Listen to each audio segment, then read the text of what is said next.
Sekarang kita tinjau pula perincian yang kedua dalam bab 8, iaitu keengganan pemerintah negeri-negeri Melayu Utara menerima penasihat British.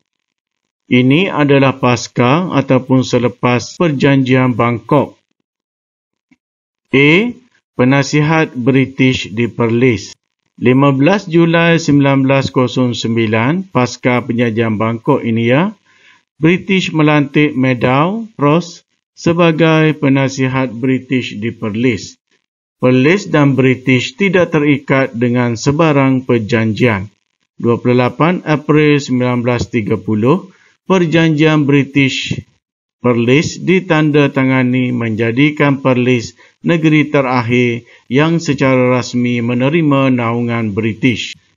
Perjanjian tersebut meningkatkan kawalan penasihat British terhadap pentadbiran negeri melalui Majlis Mesyuarat Negeri Perlis. B. Penasihat British di Kedah. Ini pelajar kena faham selepas daripada Perjanjian Bangkok mengesahkan bahawa British berkuasa di negeri-negeri Melayu Utara, lalu British mulalah menghantar wakilnya untuk menguasai negeri-negeri Melayu Utara. Okay, B kita tengok penasihat British di Kedah. 15 Julai 1909, British menghantar W.G. Maxwell sebagai penasihat Inggeris di Kedah, namun tidak diterima sehingga menimbulkan pergeseran dengan Majlis Mesyuarat Negeri Kedah yang diterajui oleh Tunku Mahmud. Konflik berpunca daripada tindakan W.G. Maxwell yang dianggap melampaui dalam urusan pentadbiran negeri. Majlis Mesyuarat Negeri Kedah menentang Maxwell yang mahukan surat rasmi mesti melalui Residen Jeneral dan ditulis dalam bahasa Inggeris. Maxwell telah mencabar identiti negeri Kedah dengan mengenepikan nama Kedah dalam surat rasmi dan mengibarkan bendera Union Jack, iaitu bendera British, di kediamannya yang dianggap tidak wajar. Konflik ini membawa kepada Perjanjian Kedah British pada 1 November 1923 yang menjadikan negeri Kedah secara rasmi sebagai negeri di bawah naungan British.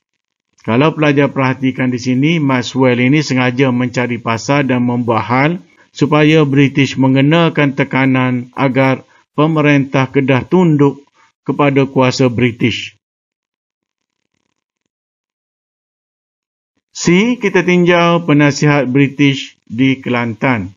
British telah berunding dengan Sultan Muhammad keempat disebabkan baginda tidak menerima Perjanjian Bangkok 1909. Kelantan lebih terkesan kerana kehilangan satu wilayah yang luas, iaitu wilayah Nara yang terkandung di dalamnya Tabai yang dulunya di bawah kekuasaan Kerajaan Kelantan. Akhirnya perjanjian ditandatangani antara British dengan Kelantan pada tahun 1910. Kalau pelajar perhatikan rentetan cerita ataupun kronologi sejarah selepas ini, bila British mencengkam Kelantan, dendam Perjanjian Bangkok itu tersemat dalam diri rakyat Kelantan, terutama sekali Tok Janggut. D. Kita tinjau penasihat British di Terengganu. Sultan Zainal Abidin ketiga enggan menerima penasihat British dan hanya menerima wakil British. Penguasaan British berlaku selepas kemangkatan Sultan Zainal Abidin ketiga apabila Sultan Muhammad kedua didesak menandatangani Perjanjian Terengganu British pada 24 Mei 1919. Pelajar perlu ingat sebelum itu pada tahun 1910, Sultan Zainal Abidin ketiga ini telah mendapatkan pengisytiharan daripada British hasil daripada perjanjian di Singapura bahawa Terengganu sebuah negeri yang merdeka. Namun melalui perjanjian 1919 ini, wakil British ditukar kepada penasihat British yang membolehkan British mencampuri urusan negeri Terengganu kecuali yang berkaitan dengan agama Islam dan adat istiadat Melayu. Penasihat British yang pertama dihantar ke Terengganu adalah J.L. Humphrey.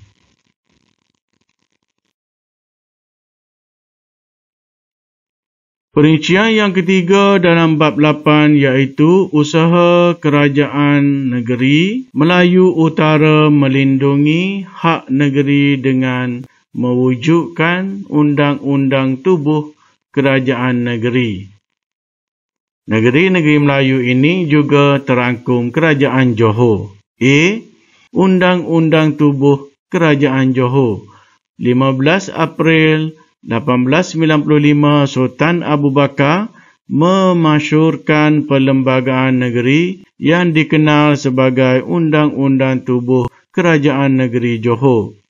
Undang-undang ini menjadikan Johor negeri pertama yang mengamalkan sistem raja berperlembagaan dan mempunyai unsur demokratik.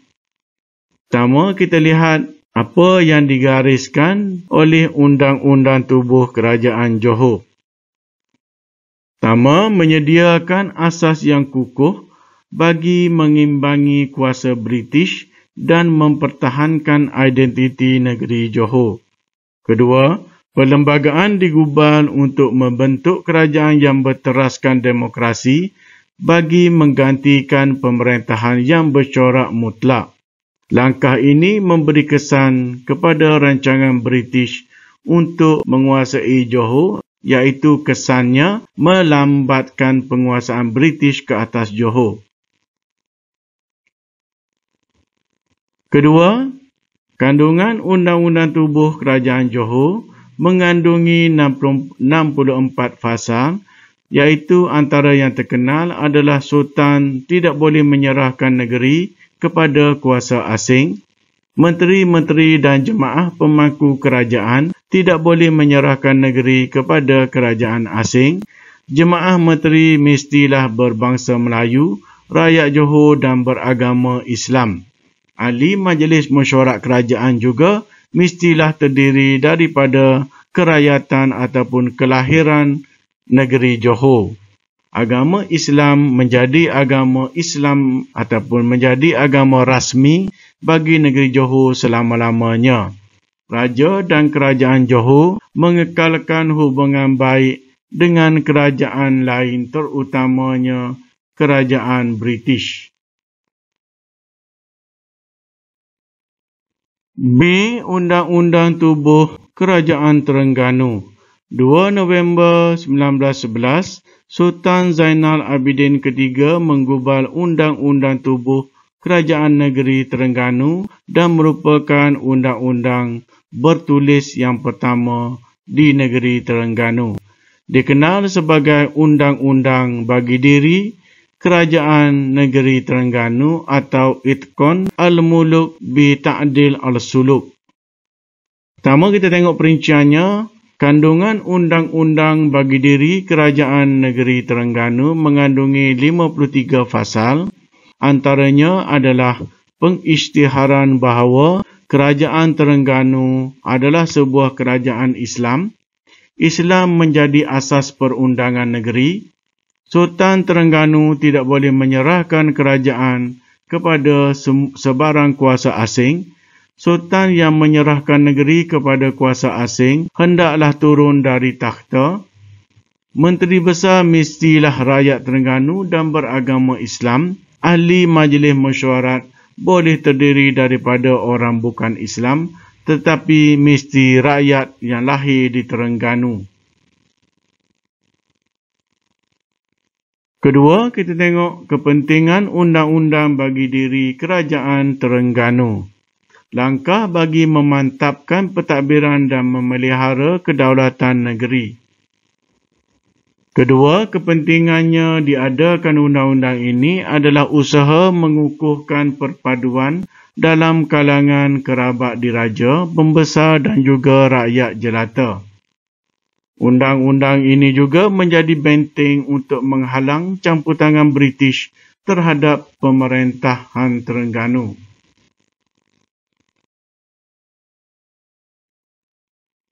Perincian yang keempat dalam bab 8 iaitu Raja Melayu menerajui pemodenan negeri. Pertama, bila menyebut pemodenan negeri ini, kita tidak dapat memisahkan diri dengan usaha yang dilakukan oleh pemerintah Johor. Kita tengok pemodenan Johor. Sultan Abu Bakar dengan kerjasama Majlis Jemaah Menteri meneruskan pemodenan pentadbiran yang dipelopori oleh Temenggung Dain Ibrahim. Pemodenan meliputi aspek pentadbiran, keuangan, undang-undang, pelajaran, kesihatan, melibatkan urusan tanah, polis dan juga tentera. Kerjasama dengan pembesar yang berwibawa seperti Datuk Abdul Rahman bin Andak, Datuk Muhammad Ibrahim bin Munshi Abdullah dan Datuk Muhammad Saleh bin Perang menubuhkan jabatan yang pelbagai dan jabatan-jabatan ini mampu untuk menguruskan pembangunan negeri dan juga untuk kesejahteraan rakyat. Sultan Abu Bakar digelar sebagai bapa pemodenan Johor. B, kita tengok pemodenan Kedah. Sultan Abdul Hamid Halim Shah terkenal sebagai bapa Kedah moden. Baginda dibantu oleh pembesar yang berkebolehan seperti Tunku Abdul Aziz, Tunku Mahmud, Tunku Ibrahim dan juga Wan Muhammad Saman. Wan Muhammad Saman ini kemudiannya terkenal dengan membina satu terusan di Kedah untuk membekalkan air kepada sektor tanaman padi. Akhir abad yang ke-19, Kedah mewujudkan Jabatan Perbendaharaan, Jabatan Tanah dan Ukur, Jabatan Audit, Pejabat Besar Pos dan juga Telekom, Mahkamah Keadilan dan juga Pasukan Polis Kedah. Kedah mengamalkan sistem politik yang tersusun sebelum campur tangan oleh kuasa British. C. Pemodenan Terengganu. Sultan Zainal Abidin III melakukan pembaharuan dan pemodenan bersama-sama yang di-Pertuan Muda Tunku Muhammad. Baginda menubuhkan jabatan-jabatan kerajaan seperti Pejabat Setiausaha Kerajaan, Pejabat Perbendaharaan, Pejabat Pesuruhjaya Keadilan, Pejabat Agama dan Pelajaran, Pejabat Kerja Raya dan juga Pejabat Pesuruhjaya Hutan. Langkah tersebut adalah usaha menutup ruang penglibatan British dalam pentadbiran kerajaan negeri Terengganu. 8.5 Tindakan Raja Melayu dalam menangani cabaran Barat. Pertama, kita lihat selain menubuhkan undang-undang tubuh kerajaan negeri masing-masing, pelbagai usaha dilakukan oleh raja-raja negeri Melayu Utara dan Johor bagi melindungi hak bangsa dan kedaulatan negeri dalam menghadapi cabaran perluasan kuasa Barat. Antara usaha yang dilakukan oleh mereka adalah penubuhan Durbar dan usaha memodernkan negeri. Apa itu Durbar? Sekarang kita tinjau apakah yang dimasukkan dengan Durbar yang pertama kali bersidang di Kuala Lumpur 1903. Sultan Idris Mushidul Azam Shah iaitu Sultan Perak mengkritik pemusatan kuasa di tangan Residen Jeneral dan mendesak langkah mengembalikan kuasa tersebut kepada institusi raja. Baginda juga mendesak bilangan pegawai Melayu dalam Perkhidmatan Kerajaan Persekutuan ditambah dan dilantik ke jawatan yang lebih tinggi.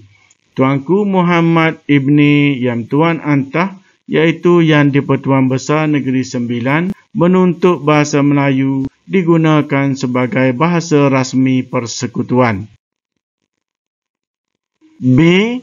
Durba yang kedua diadakan di Pekan Pahang 1932. Sultan Iskandar Shah dari Perak bertitah dengan tegas mendesak agar kuasa pemerintahan dikembalikan kepada Raja-Raja Melayu dan Majlis Negeri dalam semua aspek pemerintahan negeri. Namun, British ikut ataupun tidak. Keegoan British di sini, British hanya melayan, tapi mereka tetap mencengkam kuasa mereka ke atas negeri-negeri Melayu Utara dan juga Johor.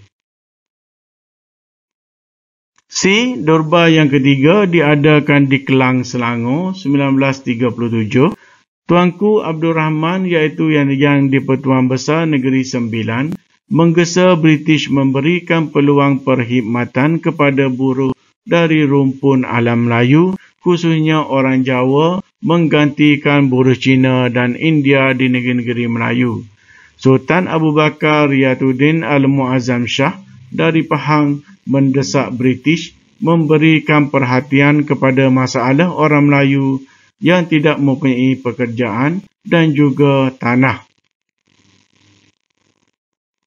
D. Durba seterusnya di Seri Menanti Negeri Sembilan 1939.